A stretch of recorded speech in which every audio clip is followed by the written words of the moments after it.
Ano nga ba ang hinahanap ng isang lalaki sa isang babae? Hindi naman lahat but mostly 80% ito yung mga gusto ng mga lalaki sa isang babae. So, una, men, they need this talaga, no? Hindi naman lahat but mostly ang mga lalaki maghapon niyang galing trabaho.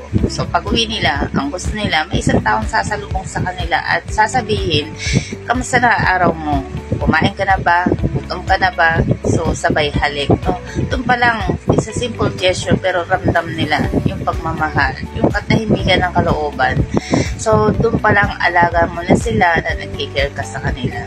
Kasi gusto talaga nila sa isang babae yung parang wife material. Nare-reflect nila yung nanay nila sa'yo. Hindi naman lahat but mostly. Kasi doon pa lang makikita nila na magiging mabuting ina ka at asawa.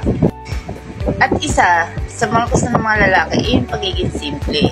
Bonus na lang sa kanila yung babaeng sexy, yung maganda ang mukha, pero most of them, tinitingnan talaga nila yung ugali. Kaya nga, diba, minsan may mga relasyon na kahit ang haba, 5 years, 10 years, 15 years, after magkakilala sa isa't isa, naghihiwalay. Bakit? Kasi kapag nararamdaman na ng lalaki na lagi na lang silang inaaway, so sooner or later na nagkakapatong-patong yung mga problema, so doon nakikilala ng lalaki na you need to leave this relationship. Not all except ang cheating dito.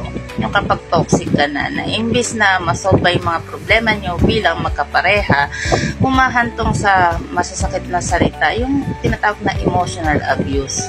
Pero hindi naman lahat ng lalaki kasi iba-iba naman talaga ang kagustuhan ng mga lalaki. But end of the day, mahalaga sa kanila yung peace of mind, pagiging simple mo, pagiging material wife mo, at higit sa lahat yung may takot sa Diyos. Oo, napakahalaga sa mga lalaki niyan. Hindi lang may takot sa Diyos, yung marunong ka sa buhay, syempre. Yung tipong kaya maging independent as a person. So, bonus talaga sa kanila yun. Isa sa malaking paghanga sa isang babae kapag marunong ka sa buhay, dumiskarte.